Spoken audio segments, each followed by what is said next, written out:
കർത്താവിൽ ബഹുമാന്യരെ, നിങ്ങൾക്കേവർക്കും വീണ്ടും എൻ്റെ സ്നേഹ വന്ദനങ്ങളെ അറിയിക്കുന്നു. ഇതിനു മുമ്പ് ഞാൻ ഒരിക്കൽ സംസാരിച്ച ഒരു വിഷയമാണെങ്കിലും വീണ്ടും ആ വിഷയം ഒന്നുകൂടി ക്ലാരിറ്റിയോടെ സംസാരിക്കുക എന്നുള്ളതാണ് ഇന്നത്തെ ഈ വീഡിയോയുടെ ആഗമന ലക്ഷ്യം. അത് മറ്റൊന്നുമല്ല, നിക്കിയ വിശ്വാസ പ്രമാണത്തിൽ നിക്കിയയിലെ സുനോദോസ് അന്ന് എഴുതി ചേർത്ത വിശ്വാസ പ്രഖ്യാപനത്തിൽ വിശുദ്ധ കന്യമറിയാമിൽ നിന്ന് മാംസം ധരിക്കുകയും യോഹന്നാനോടുകൂടെ മാമോദിസ കൈക്കൊള്ളുകയും ചെയ്ത കർത്താവായ യേശു ക്രിസ്തു എന്നൊരു പ്രയോഗമുണ്ട്. കർത്താവായ യേശു ക്രിസ്തു വിശുദ്ധ കന്യക മറിയാമിൽ നിന്ന് ഗർഭം ധരിച്ചു എന്നും കന്യക മറിയാമിൽ ഗർഭം ധരിച്ചു എന്നും രണ്ട് വ്യത്യസ്തമായിരിക്കുന്ന അഭിപ്രായ പ്രകടനങ്ങളാണ് വേദ വിദ്യാർത്ഥികളുടെ ഇടയിലുള്ളത്. അതില് രണ്ട് പ്രസക്തമായിരിക്കുന്ന ഉപദേശ പ്രശ്നങ്ങൾ കന്യക മറിയാമിൽ നിന്ന് യേശു ജന്മം കൊണ്ടു എന്ന് വന്നാൽ ഉണ്ടാകും എന്ന അഭിപ്രായം പറയുന്നവരുണ്ട്. അവർ പറയുന്നത്, മറിയ ആദാമ്യ സന്തതിയിൽ ജനിച്ച വ്യക്തിയായതുകൊണ്ട് കർത്താവായ യേശുക്രിസ്തു മറിയയുടെയും കൂടെ രക്ഷിതാവാണെന്ന് എലിസബത്ത് മറിയയുമായി കണ്ട് വന്നാൽ ചൊല്ലുമ്പോൾ എന്റെ രക്ഷിതാവിന്റെ മാതാവിനെ കാണുവാനുള്ള ഭാഗ്യം എനിക്കുണ്ടായല്ലോ എന്ന് പറയുന്നതുകൊണ്ട് മറിയയിൽ നിന്ന് യേശു ജഡം സ്വീകരിച്ചാൽ സാധാരണ നിലയിലുള്ള ഏതൊരു മനുഷ്യനെ പോലെ യേശുവും പാപി ആകും. അതുകൊണ്ട് യേശു മറിയയിൽ നിന്ന് മാംസം ധരിച്ചിട്ടില്ല, മറിച്ച് നീ ഹന്നയാവും വഴിപാടും നീ ഇച്ഛിച്ചില്ല എങ്കിൽ ഞാൻ അർപ്പിക്കുമായിരുന്നു, ഭോജനയാഗത്തിൽ ഞാൻ പ്രസാദിച്ചില്ല, എന്നാൽ നീ ഒരു ശരീരം എനിക്ക് ഒരുക്കിയിരിക്കുന്നു. ദൈവമേ, ഇതാ ഞാൻ വരുന്നു, നിന്റെ ഇഷ്ടം ചെയ്യുവാൻ ഞാൻ പ്രിയപ്പെടുന്നു എന്ന പ്രവചനത്തിൽ സങ്കീർത്തനക്കാരൻ പറഞ്ഞിരിക്കുന്നത് പോലെ നമ്മുടെ കർത്താവായ യേശു ക്രിസ്തു മനുഷ്യനായി ഈ ഭൂമിയിൽ അവതരിക്കേണ്ടതിന് നിത്യതയിൽ വെച്ച് തന്നെ പിതാവായ ദൈവം പുത്രനായ യേശു ക്രിസ്തുവിനെ മറിയയിൽ ഉത്ഭവിക്കുവാൻ ഒരു ശരീരം ഒരുക്കി വെച്ചിരുന്നുവെന്നും ആ ശരീരം ഒരു മിറക്കിൾ എന്ന നിലയിൽ, ഒരു മാർമികമായിരിക്കുന്ന അത്ഭുതം എന്ന നിലയിൽ മറിയയിൽ പ്രവേശിക്കുകയാണ് ചെയ്തത് എന്നുമാണ് ഒരു കൂട്ടം ആളുകൾ പറയുന്നത്. എന്നാൽ ഞാൻ അതിനെക്കുറിച്ച് പഠിച്ചപ്പോൾ എനിക്ക് മനസ്സിലാക്കാൻ കഴിഞ്ഞ കാര്യങ്ങൾ ഞാൻ പറയുകയാണ്. ഞാൻ ഈ പറയുന്ന കാര്യങ്ങൾ ഈ വിഷയത്തിന്റെ അവസാനത്തെ വാക്കാണെന്ന് ഞാൻ അവകാശപ്പെടുന്നില്ല. ഈ വിഷയമെന്നല്ല, പല കാര്യങ്ങൾക്കും അവസാനത്തെ വാക്കെന്ന് പറഞ്ഞ വാക്ക് പറയാൻ അങ്ങനെ വലിയ സർവജ്ഞാനിയായ ആളല്ല ഞാൻ മനസ്സിലാക്കുന്ന കാര്യം ഞാൻ പറയുന്നു. വേറെ ആർക്കെങ്കിലും വേറെ ഏതെങ്കിലും നിലയിൽ ഇതിനേക്കാൾ ക്ലിയറായ ഒരു ഐഡിയ ഉണ്ടെങ്കിൽ കാര്യകാരണസഹിതം എന്നെ ബോധ്യപ്പെടുത്തിയാൽ അത് പരിശോധിക്കാനും തിരുത്താനും ഞാൻ തയ്യാറാണ്. നിങ്ങൾ ശ്രദ്ധിച്ച് കേൾക്കുക. വാസ്തവത്തില് ദൈവം ആദാമിനെ സൃഷ്ടിക്കുമ്പോൾ അവരെ അനുഗ്രഹിച്ച അനുഗ്രഹവാചകം ഉൽപ്പത്തി പുസ്തകത്തിൽ രേഖപ്പെടുത്തിയിട്ടുണ്ട്. നിങ്ങൾ സന്താന പുഷ്ടിയുള്ളവരായി ഭൂമിയിൽ വർദ്ധിച്ച് പെരുകുവീൻ എന്ന് പറഞ്ഞ് ദൈവം അവരെ അനുഗ്രഹിച്ചു. ഒരു മനുഷ്യനെ ഭൂമിയിൽ സൃഷ്ടിച്ചിട്ട് ഭൂമിയിലെ സകല മാനവജാതിയുടെയും ആദ്യ പിതാവെന്നുള്ള ഫെഡറൽ റെപ്രസെന്റേഷൻ ദൈവം നൽകിയത് ആദ്യ മനുഷ്യനായ ആദാമിനാണ്. പ്രവൃത്തിയുള്ള പുസ്തകം 17-ാം അധ്യായത്തിൽ അഥേനയിലെ ജ്ഞാനികളായ ആളുകളോട് പൗലോസ് സംസാരിക്കുമ്പോൾ അവിടെ പറയുന്ന വാക്ക് പ്രത്യേകം ശ്രദ്ധിക്കണം. അവൻ ഭൂതലത്തിലെങ്ങും കുടിയിരിക്കേണ്ടതിന് ഒരുവനിൽ നിന്ന് മനുഷ്യജാതിയൊക്കെയും ഉളവാക്കി അവരുടെ നിവാസത്തിന് കാലവും അതിരും വെച്ചിരിക്കുന്നു. ഭൂതലത്തിലെങ്ങും കുടിയിരിക്കുവാൻ ഒരുവനിൽ നിന്ന് മനുഷ്യജാതി ഉളവാക്കി എന്ന് പറഞ്ഞാൽ ആദാമിൽ നിന്ന് മനുഷ്യജാതിയെ ഉളവാക്കി എന്നാണ് അർത്ഥം. ആദാം മനുഷ്യവർഗത്തിന്റെ ഫെഡറൽ റെപ്രസെന്റേറ്റീവാണ്. ആദാമിൽ നിന്നാണ് ലോകത്തിലെ എല്ലാ മനുഷ്യരും ഉണ്ടാകുന്നത്.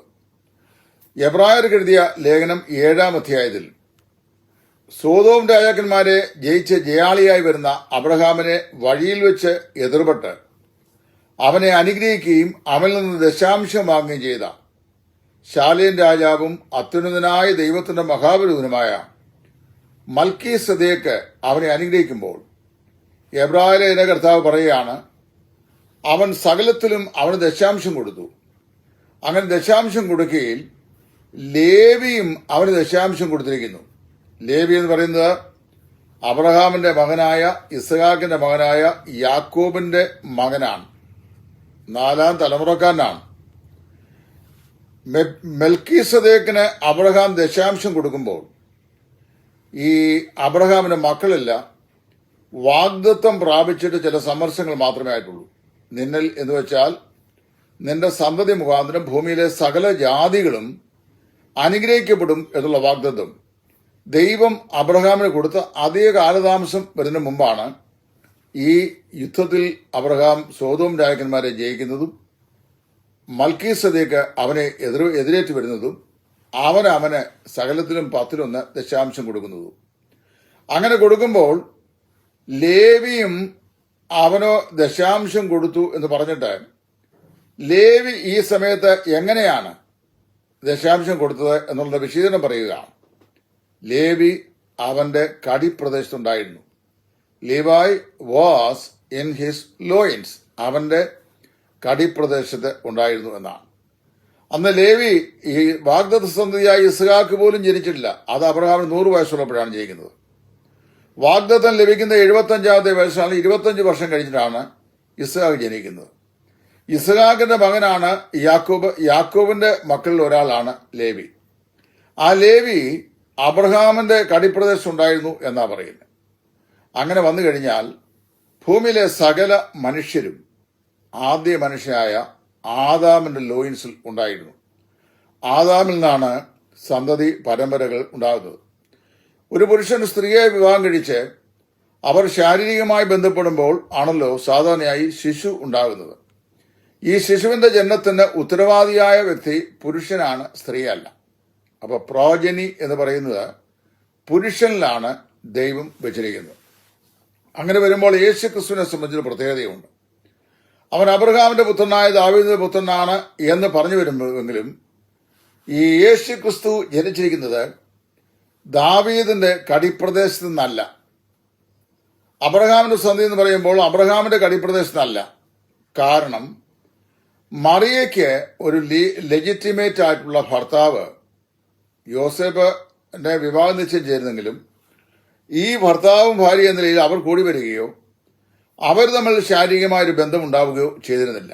അതിനു മുമ്പ് തന്നെ പരിശുദ്ധാത്മാവിനാൽ അവൾ ഗർഭിണിയാകുകയാണ് ചെയ്തത്. ആ കാര്യം ലൂക്കോസ് 1:37 പറഞ്ഞിട്ടുമുണ്ട്. ദൈവത്തിന്റെ പരിശുദ്ധാത്മാവ് നിലമേൽ വരും, അത്യുന്നതന്റെ ശക്തി നിലമേൽ നേരിടും. ആകയാൽ ഉത്ഭവിക്കുന്ന വിശുദ്ധ പ്രജ ദൈവപുത്രനെന്ന് വിളിക്കപ്പെടും. അത് പരിശുദ്ധാത്മാവിനാൽ സംഭവിച്ച ഒരു മിറാക്കിളാണ്. അവിടെ പറയപ്പെടുന്ന വിഷയം, ഇവിടുത്തെ നമുക്കുള്ള വിഷയം എന്ന് ചോദിച്ചു കഴിഞ്ഞാൽ, പരിശുദ്ധാത്മാ സഹായത്താൽ ശക്തിയാൽ മറിയയിൽ നിന്ന് യേശു ജഡം സ്വീകരിച്ചോ അതോ ദൈവം മുന്നൊരുക്കിയിരുന്ന സ്വർഗീയമായ ഒരു ശരീരം മറിയയിലേക്ക് പ്രവേശിച്ചോ? ഇതാണ് ഇവിടുത്തെ തർക്ക വിഷയം. ദൈവം മുന്നമേ ഒരുക്കിയ ഒരു ശരീരമാണ് എന്ന്, ആ ശരീരമാണ് ഇതിലേക്ക് മിറാക്കുലസ്ലി പ്രവേശിച്ചതെന്ന് പറഞ്ഞതിന്റെ കാരണം എന്താണെന്ന് ചോദിച്ചു കഴിഞ്ഞാൽ, സ്വർഗത്തിൽ നിന്ന് ദൈവം ഒരുക്കിയ ഒരു ശരീരമാണെങ്കിൽ that would be free from sin, പാപത്തിൽ നിന്ന് അത് വിമുക്തമായിരിക്കും. ഇപ്പൊ മനുഷ്യന്റെ ആത്മാവിനെ സംബന്ധിച്ച് പറയുമ്പോൾ തന്നെ ട്രഡ്യൂഷൻ തിയറി, പ്രീ എക്സിസ്റ്റന്റ് തിയറി എന്നിങ്ങനെ പല തിയറികളുണ്ട്, സിദ്ധാന്തങ്ങളുണ്ട്. അപ്പം ട്രഡ്യൂഷൻ തിയറി, പ്രീ എക്സിസ്റ്റന്റ് തിയറി എന്ന് പറയുന്നത് ദൈവം ഈ ഭൂമി ജനിക്കാനുള്ള ആത്മാക്കളെ എല്ലാം മുന്നമേ തന്നെ സൃഷ്ടിച്ചു വച്ചിരിക്കുകയാണ്. എന്നാൽ ആ ശിശു ഭൂമി ജനിക്കുന്ന സമയത്ത് ആത്മാവ് ഈ ജനിക്കുന്ന ഫെറ്റസിലേക്ക് പ്രവേശിക്കുന്നു എന്നുള്ള പഠിപ്പിക്കലാണ്. ഇതൊക്കെ മനുഷ്യന്റെ സാങ്കല്പികതയിൽ നിന്ന് ഉരുത്തിരിയുന്ന ആശയങ്ങളാണ്. അപ്പം പിന്നെ വേറൊന്ന് creation theory. At the moment of the birth taking place ദൈവം ഒരു ആത്മാവിനെ സൃഷ്ടിച്ച് അവിടെ കൊണ്ടുവയ്ക്കുന്നു. മൂന്നാമതാണ് ട്രഡീഷൻ തിയറി. അത് പരമ്പരാഗതമായി പുരുഷനിൽ നിന്ന് പ്രത്യുൽപാദനത്താൽ ഉണ്ടാകപ്പെടുന്ന ശിശു ദേഹവും ദേഹിയും ആത്മാവും ഉള്ള ഒരു ശിശുവായി ജനിക്കുന്നു. ഇതാണ് നമ്മളൊക്കെ വിശ്വസിച്ച് വരുന്നത്. പ്രീ എക്സിസ്റ്റന്റ് ക്രിയേഷൻ തിയറികൾ വിശ്വസിച്ചാൽ ഈ ജനിക്കുന്ന ശിശു പാപരഹിതൻ എന്ന് വരും. കാരണം അതിന്റെ ഉറവിടം സ്വർഗത്തിൽ നിന്നാണല്ലോ, ശരീരത്തിൽ പ്രവേശിക്കുന്നു എന്ന് മാത്രമേ ഉള്ളൂ. ഇവിടെ മറിയയിൽ നിന്ന് യേശു ജഡം സ്വീകരിച്ചാൽ യേശു പാപിയായി തീരുമെന്നാണ് ഒരുപറ്റ ആൾക്കാർ വാദിക്കുന്നത്. എന്നാൽ അതിനെ ഞാൻ അത്രത്തോളം അങ്ങോട്ട് അംഗീകരിക്കുന്നില്ല. അതിനൊരു കാരണം എന്താണെന്ന് ചോദിച്ചു കഴിഞ്ഞാൽ, ഈ യേശു ജനിക്കുന്നത് ബയോളജിക്കലായിട്ടുള്ള പ്രത്യുൽപാദന തത്വത്തിന്റെ അടിസ്ഥാനത്തിലല്ല. ബയോളജിക്കലായ പ്രത്യുൽപാദന തത്വപ്രകാരം പുരുഷ സ്ത്രീ സംഗമത്തിൽ ഉണ്ടാകുന്ന ബീജസങ്കലനത്തിലാണ് ഒരു ശിശു ജനിക്കുന്നത്. യേശുക്രിസ്തു ജനനത്തിൽ അങ്ങനെ ഒരു കാര്യം സംഭവിച്ചിട്ടില്ല. ഒരു പുരുഷ സ്ത്രീ ബന്ധം ഉണ്ടായിട്ടില്ല. കാര്യം മറിയ തന്നെ പറഞ്ഞുകൊണ്ട് ഞാൻ പുരുഷനെ അറിയാകൊണ്ട് ഇതെങ്ങനെ സംഭവിക്കും. അപ്പോ അങ്ങനെ ഒരു കാര്യം സംഭവിച്ചിട്ടില്ല. രണ്ട് ബീജ സങ്കലനവും ഉണ്ടായിട്ടില്ല. ഒരു ബീജത്തിന്റെ ട്രാൻസ്മിഷനും നടന്നിട്ടില്ല. പിന്നെ എങ്ങനെയാണ് സംഭവിച്ചത്? നമുക്കതൊരു ഇറ്റേണൽ മിസ്റ്ററിയാണ് എങ്ങനെയാണ് സംഭവിച്ചുള്ളത്. എന്നാൽ ഒരു വസ്തു ഞാൻ പറയാം. മറിയയിൽ നിന്ന് യേശു ജഡം സ്വീകരിച്ചാൽ യേശു പാപിയായി തീരും എന്ന് പറയുന്നതിന് ന്യായം പറയുന്ന ആൾ പറയുന്ന ചില ന്യായങ്ങളുണ്ട്. അതിലൊന്നാണ് യേശുവിന്റെ ഈ ഫെറ്റസ് ഭ്രൂണം അതിന്റെ വളർച്ചയ്ക്ക് മറിയയിൽ നിന്ന് ആഹാര നീഹാരാദികൾ പ്രോട്ടീനും മിനറൽസും ഒക്കെ അംബ്ലിക്കൽ കോഡ് വഴി സ്വീകരിച്ചു. അതാണ് ഒരു ന്യായം. അതുകൊണ്ട് യേശു പാപിയാകാം. രണ്ട്, യേശു മറിയയുടെ രക്തവും സ്വീകരിച്ചു. ഞാനൊരു മെഡിക്കൽ വിദ്യാർത്ഥിയല്ല, എങ്കിലും വായിച്ചുള്ള അറിവുകൊണ്ട് പറയാം. ഒരു ഫെറ്റസ് യൂട്രസിൽ ഫോം ചെയ്താൽ ആ സിംഗിൾ സെൽ ഓർഗാനിസം അല്ലെങ്കിൽ സൈഗോട്ട്, ഫസ്റ്റ് സൈഗോട്ട് എന്ന് പറയുക, അതാണല്ലോ ഒരു ഏകകോശ ജീവിയായി രൂപപ്പെടുന്ന മനുഷ്യൻ. ആ സിംഗിൾ സൈഗോട്ടിൽ അതിന്റെ വളർച്ചയ്ക്ക് ആവശ്യമാകുന്ന രക്തവും ആ സൈഗോട്ട് തന്നെ ഉൽപ്പാദിപ്പിക്കുന്നു. മാതാവിന്റെ രക്തം ഒരു കാരണവശാലും ശിശുവിന്റെ ശരീരത്തിലേക്ക് പ്രവേശിക്കുന്നില്ല. പ്രവേശിച്ച ശിശു മരിച്ചു പോകും. അപ്പൊ അതുകൊണ്ട് that fetus is free from mother's blood എന്നാണ് ശാസ്ത്രപരമായി മനസ്സിലാക്കാൻ കഴിയുന്നത്. രണ്ടാമത്തെ വിഷയം, പ്രോട്ടീനും മിനറലും മറിയയിൽ നിന്ന് സ്വീകരിച്ചാൽ പ്രോട്ടീനും മിനറലും അതിൽ തന്നെ പാപമല്ല എന്ന് മനസ്സിലാക്കുക. അങ്ങനെ ചിന്തിക്കുന്ന ആൾക്കാരുണ്ട്. Since Jesus has already absorbed protein and minerals from mother Mary through the umbilical code, he could become A Sinner. അങ്ങനെയല്ല, അത് അതിൽ തന്നെ പാപമല്ല. അത് ഈ ഫെറ്റസിന്റെ വളർച്ചയ്ക്ക് സഹായിക്കുന്ന ഘടകങ്ങളാണ്. അങ്ങനെ വരുമ്പോൾ മറിയയിൽ നിന്ന് യേശു മാംസ ശരീരം സ്വീകരിച്ചാലും പാപം സ്ഥിതി ചെയ്യുന്ന ഈ മാംസത്തിലും രക്തത്തിലുമല്ല. അത് ഈ തലമുറകളിലേക്ക് പകരപ്പെടുന്ന പാപ സ്വഭാവം, അത് പുരുഷനിൽ നിന്ന് പകരപ്പെടുന്ന ബീജത്തിലൂടെ പകരപ്പെടുന്ന ഒന്നാണ്. കാരണം ആദാമിന്റെ സന്തതിയായിട്ട് ഞാൻ ജനിക്കുന്നില്ല എങ്കിൽ എന്നിൽ പാപം ഉണ്ടാവുകയില്ല. പക്ഷെ ഞാൻ ജനിച്ചത് ആദാമിന്റെ മകനായിട്ടാണ്, അല്ലെങ്കിൽ കൊച്ചുമകനായിട്ടാണ്. അപ്പൊ ആദാമിൽ നിന്ന് sin was transmitted from the first man to the next man and in a chain to every man. അങ്ങനെയാണ്. അങ്ങനെ വരുമ്പോൾ അതുകൊണ്ടാണ് റോമർ 5 പറയുന്നത്, ഒരുവൻ പാപം ചെയ്യാൽ എല്ലാവരും പാപം ചെയ്യിക്കുന്നു. ഏകന്റെ അനുസരണ ഈ മരണം സകല മനുഷ്യരിലേക്കും പരന്നിരിക്കുന്നു. അങ്ങനെ സംഭവിക്കുന്നത്. എന്നാൽ യേശു ക്രിസ്തു ഇവിടെ ഉരുവാക്കപ്പെട്ടത് ഒരു ഹ്യൂമൻ ഈ ബീജ സംക്രമണത്തിലൂടെയല്ല, പുരുഷബന്ധത്തിൽ കൂടിയല്ല. പിന്നെ മറിയയുടെ ശരീരത്തിലെ കോശത്തിൽ നിന്ന് യേശു ജഡം രൂപം കൊണ്ടാൽ ആ കോശം നിർമ്മിക്കപ്പെട്ടിരിക്കുന്ന പ്രോട്ടോപ്ലാസും സൈറ്റോപ്ലാസും എന്ന് പറയുന്ന ഘടകങ്ങൾ കൊണ്ടാണ്. പ്രോട്ടോപ്ലാസും സൈറ്റോപ്ലാസും അതിൽ തന്നെ പാപമാണോ എന്ന് ചോദിച്ചാൽ പാപമല്ല. പിന്നെ എന്താണ് ഈ പാപം? പാപം എന്ന് പറയുന്നത് ഈ ദൈവത്തിന്റെ സ്വഭാവത്തിനും പ്രവർത്തനത്തിനും വിരോധമായി നമ്മിൽ കൊടികൊള്ളുന്ന ഒരു പ്രത്യേക ഘടകമാണ്. അത് നമുക്ക് ട്രാൻസ്മിറ്റ് ലഭിക്കുന്ന ഒന്നാണ്. നമ്മളിലേക്ക് പകരപ്പെട്ട ഒരു സ്വഭാവമാണ്. കാരണം ജീവൻ എന്ന് പറയുന്നത് സ്വർഗത്തിലെ പിതാവായ ദൈവമാണല്ലോ യേശു ക്രിസ്തുവിനെ ജനിപ്പിക്കുന്നത്. അപ്പൊ പിതാവിന്റെ ജീവന്റെ പ്രത്യക്ഷയാണ് കർത്താവായ യേശു. ഈ ജീവനില്ലാത്ത ശരീരം, അതിലെങ്ങനെ നമുക്ക് പാപം ആരോപിക്കപ്പെടാൻ സാധിക്കുക? പാപത്താൽ ഉളവായതുകൊണ്ട് അത് ജീർണതയ്ക്ക് കാരണമായി തീരുന്നു എന്ന് മാത്രമേ ഉള്ളൂ. ഇവിടെ യേശുക്രിസ്തു പാപം ഒഴികെ സകലത്തിലും നമുക്ക് തുല്യനായി തീരുന്നതിനാണ് മനുഷ്യാവതാരം സ്വീകരിച്ചത്. പാപം ഒഴികെ സകലത്തിലും നമുക്ക് തുല്യനായി തീരണമെങ്കിൽ എന്ത് സംഭവിക്കണം? അവൻ തനി മനുഷ്യനെ തന്നെ ജനിക്കണം. അപ്പൊ മനുഷ്യനുള്ള എല്ലാ വിചാരങ്ങളും യേശുക്രിസ്തു ഉണ്ടായിരുന്നു. എന്നാൽ പാപത്തിന്റെ വിചാരങ്ങൾ യേശുക്രിസ്തു ഇല്ലായിരുന്നു. കാരണം അറിയാമോ? His origin was from divine. ദൈവികമായിരുന്നു അവന്റെ സമാരംഭം. അതുകൊണ്ട് ഈ വിഷയത്തിൽ എനിക്ക് അല്പം കൂടെ ഒരു വ്യക്തത ലഭിക്കേണ്ടതായിട്ടുണ്ട്. പല ആളുകളോട് പറഞ്ഞു, അങ്ങനെയല്ല ബ്രദറെ, മറിയയിൽ നിന്ന് യേശു ജഡം സ്വീകരിച്ചാൽ ഉടനെ യേശു പാപിയായി തീരും. മറിയയിൽ നിന്ന് ഒരു സൈഗോട്ടായി യേശു ജനിക്കുന്നെങ്കിൽ, അതും പുരുഷ ബീജസങ്കലനം കൂടാതെ, സ്ത്രീ പുരുഷ ബീജസങ്കലനം കൂടാതെ ഒരു സൈഗോട്ടായി യേശു ജനിക്കുന്നെങ്കിൽ, ആ സൈഗോട്ടിനെ പാപരഹിതമായി ഈ മറിയയിൽ ഉളവാക്കുവാൻ പരിശുദ്ധനായ ദൈവത്തിന് സാധിക്കും എന്നാണ് ഞാൻ കരുതുന്നത്. അതുകൊണ്ടായിരിക്കണം എന്നേക്കാൾ ബുദ്ധിമാന്മാരായ, എന്നേക്കാൾ തിയോളജൻസ് ആയിരുന്ന, എന്നേക്കാൾ ക്രിസ്റ്റോളജിക്കൽ സ്റ്റഡീസ് ചെയ്തിട്ടുള്ള സഭാപിതാക്കന്മാര് അവര് നിക്യ സുനോദോസിൽ പിന്നെ മറിയയിൽ നിന്ന്, വിശുദ്ധ കന്യമറിയാമിൽ നിന്ന് മാംസം ധരിക്കുകയും ചെയ്തത് എന്ന് ക്രിസ്തുവിനെ കുറിച്ച് നിക്യ വിശ്വാസ പ്രമാണത്തിൽ ഒരു സ്റ്റേറ്റ്മെന്റ് പറഞ്ഞിരിക്കുന്നത്. യേശുക്രിസ്തു പിതാവിന് വേണ്ടി ദൈവം നിത്യതയിൽ ഒരുക്കിയിരുന്ന ഒരു ശരീരം, ആ ശരീരം പൊടുന്നനവെ കൊണ്ടുവന്ന് ഈ മറിയയുടെ യൂട്രസിലേക്ക് ഫ്യൂസ് ചെയ്യായിരുന്നു എന്ന് പറഞ്ഞാൽ അതിന് തെളിയിക്കാൻ നമുക്ക് ബുദ്ധിമുട്ടുണ്ട്. ഞാൻ എന്റെ കൺക്ലൂഷൻ ഇങ്ങനെ മനസ്സിലാക്കുന്നത്, ക്രിസ്തു എങ്ങനെയാണ് ജഡം ധരിച്ചത് എന്നതിനെ സംബന്ധിച്ച് ഒരു വ്യക്തത ബൈബിൾ നമുക്ക് പറഞ്ഞിരുന്നില്ല. ആകെ പറയുന്ന ഇത്രയേ ഉള്ളൂ: ദൈവത്തിന്റെ പരിശുദ്ധാത്മാവ് നിന്റെ മേൽ വരും, അവന്റെ ശക്തി നിന്റെ മേൽ നിഴലിടും, അപ്പോൾ ഉത്ഭവിക്കുന്നത് ഒരു വിശുദ്ധ പ്രജയായിരിക്കും, അത് കർത്താവായ യേശു ക്രിസ്തു അല്ലെങ്കിൽ യേശു എന്ന നിലയിലായിരിക്കും എന്നാണ് പറഞ്ഞത്. ഹവർ ഇവിടെ ഈ മറിയയിൽ ജന്മം കൊണ്ട ഈ ശിശു, he was free from sin, പാപം ഇല്ലാത്ത അവസ്ഥയിലാണ് ജനിച്ചത്. അവനിൽ പാപം ഉണ്ടായിരുന്നില്ല, പാപം അവന് അറിയത്തുമില്ല. പാപത്തിൻ്റെതായ യാതൊരുവിധമായ പ്രചോദനങ്ങളും പാപത്തിൻ്റെതായിട്ടുള്ള യാതൊരുവിധമാകുന്ന പ്രേരണകളും യേശു ക്രിസ്തുവിൽ ഉണ്ടാകുമായിരുന്നില്ല. കാര്യം അവൻ പാപിയല്ലല്ലോ. അതുകൊണ്ടാണ് അതിന്റെ കാരണം.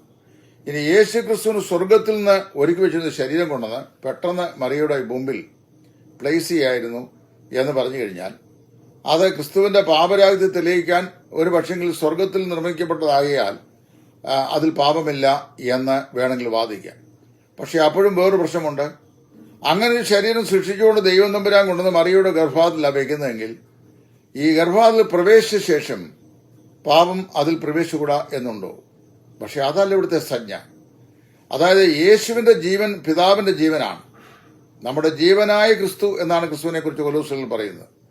അപ്പൊ ജീവന്റെ ഉറവിടം സ്വർഗവും പിതാവുമാകിയാൽ അവനിലേക്ക് യാതൊരു പാപവും സന്നിവേശിക്കപ്പെടാൻ സാധിക്കത്തുമില്ല.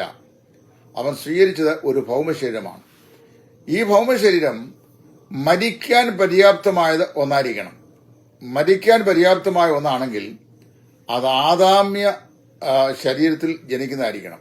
എന്ന് പറഞ്ഞു കഴിഞ്ഞാൽ, എനിക്ക് നിങ്ങൾക്കുള്ളതുപോലെ മാംസവും രക്തവുമുള്ള, രക്തചംക്രമണമുള്ള, പ്രാണവായു ശ്വസിക്കുന്ന, അതായത് ശ്വാസോച്ഛ്വാസം ചെയ്യുന്ന, വിശപ്പും ദാഹവുമുള്ള ഒരു ശരീരമായിരിക്കണം. അതുകൊണ്ടാണ് അവന് മരിക്കാൻ കഴിഞ്ഞത്. അപ്പൊ അങ്ങനെ ഒരു പ്രകൃതം കർത്താവ് സ്വീകരിച്ചു. പക്ഷെ ആ പ്രകൃതത്തിൽ പാപമില്ലായിരുന്നു എന്നുള്ളതാണ് ഏറ്റവും സുശക്തമായിരിക്കുന്ന വിഷയം. അപ്പൊ അവനിൽ പാപമുണ്ടായിരുന്നു. ജന്മനാ തന്നെ he was free from all sin. എല്ലാ പാപത്തിൽ നിന്നും അവൻ വിമുക്തനായിരുന്നു. അതുകൊണ്ട് യേശുക്രിസ്തു മറിയയിൽ നിന്ന് ജഡം ധരിച്ചാൽ, അതായത് പുരുഷബന്ധം കൂടാതെ മറിയയുടെ ശരീരത്തിൽ നിന്ന് യേശുക്രിസ്തുവിന്റെ ജഡം പാപരഹിതമായ നിലയിൽ ഉളവാക്കാൻ സർവശക്തനായ ദൈവത്തിന് സാധിക്കും. എങ്ങനെയാണെന്ന് ചോദിച്ചു കഴിഞ്ഞാൽ,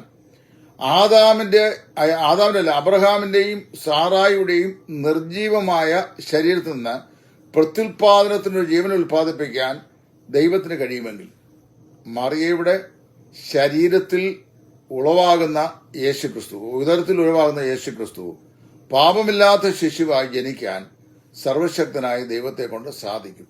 ഇത്രമാത്രമേ എനിക്ക് അതേക്കുറിച്ച് പറയാൻ കഴിയുള്ളൂ. തിയറികൾ ഒരുപാടുണ്ടാവും. ധാരാളം തിയറികൾ നമ്മൾ പഠിക്കുകയും ചെയ്യുന്നുണ്ട്. സിദ്ധാന്തങ്ങളെല്ലാം ഒരുപോലെ ശരിയായിരിക്കണം എന്നില്ല. ക്രിസ്റ്റോളജിക്കൽ ഡോക്ട്രിൻസ് എന്നും പറഞ്ഞുകൊണ്ടും ക്രിസ്റ്റോളജിക്കൽ ഹെറിസീസ് എന്ന് പറഞ്ഞുകൊണ്ടും നൂറ്റാണ്ടുകളായി ധാരാളം ആശയങ്ങൾ, സംവാദങ്ങളൊക്കെ ഈ വക വിഷയങ്ങൾ ചരിത്ര ലോകത്തുണ്ടായിട്ടുണ്ട്. ഇനിയും ഉണ്ടായിക്കൊണ്ടേയിരിക്കും. എന്നാൽ ഞാൻ മനസ്സിലാക്കുന്നത് ഇങ്ങനെയാണ്. അതുകൊണ്ട് എന്ത് ചെയ്തു? അവൻ മറിയയിൽ നിന്ന് മനുഷ്യനായി ജനിക്കിയാൽ മരണത്തിന് അവന് അർഹനായി തീർന്നു. അതായത് മരിക്കാൻ കഴിയുന്ന ഒരു പ്രകൃതി അവൻ കൈക്കൊണ്ടു എന്നാണ് മനസ്സിലാക്കുന്നത്. എന്നാൽ ഇതിന്റെ പിറകിൽ പ്രവർത്തിച്ചത് ദൈവത്തിന്റെ അത്ഭുതമാണ്. കാരണം അത് എങ്ങനെയാണെന്ന് നമ്മുടെ ശാസ്ത്രത്തിനും യുക്തിക്കും ബുദ്ധിക്കും മനസ്സിലാക്കാൻ സാധിക്കത്തില്ല. അത് തികച്ചും ദൈവം ഒരു അത്ഭുതമായി ചെയ്തു എന്ന് ഞാൻ പൂർണ്ണമായി വിശ്വസിക്കുന്നു.